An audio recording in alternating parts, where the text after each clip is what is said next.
ಇಂಥ ತೊಂಗಳು ತಿಂದು ಹ್ಯಾಂಗಿರ್ಲ್ರಿ ಇಂಥದ್ದು ಕುಡಲ್ ಬಂದು ನನಗೆ ಏನಾರ ಹಾಕ್ರಿವ ನಾ ಇಂಥದ್ದು ತಿಂಬಲ್ಲ. ಯಾವ ನಿಮ್ಮ ಸಲಕ್ಕೆ ಏನಾರ ಗರಂ ಮಾಡ್ಕೊಳ್ಳೆ?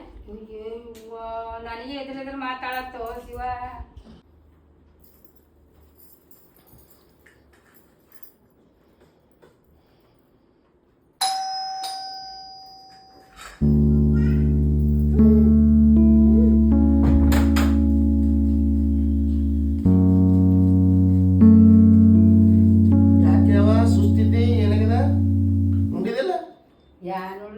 ಯಾನ್ ಕೊಡ್ತಾಳೋ ಯಾನ್ ಬಿಡ್ತಾಳೋ ನನಗೆ ಇಲ್ಲಿ ಇರೋದು ಆಗದ ಮಗ. ನನಗೆ ನಮ್ಮ ಊರಾಗ ಹೋಗಿ ಬಿಡು ಅಲ್ಲಿ ನಾ ಯಾರ ಮುಸ್ರಿ ಹೆಸರು ತಿಂದು ಬರುತ್ತೆ.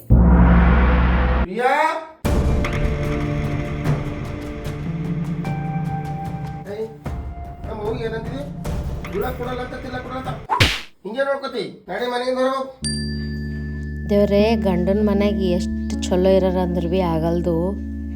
ನಮ್ಮ ಹೆಣ್ಮಕ್ಳು ಹಣೆ ಬರೇ ಖರಾಬದ. ಅತ್ತಿ ಎಷ್ಟು ಮಾಡ್ರಿ ಭೀ ತಾಯಿ ಆಗ್ಲಕ್ಕೆ ಸಾಧ್ಯನೇ ಇಲ್ಲ.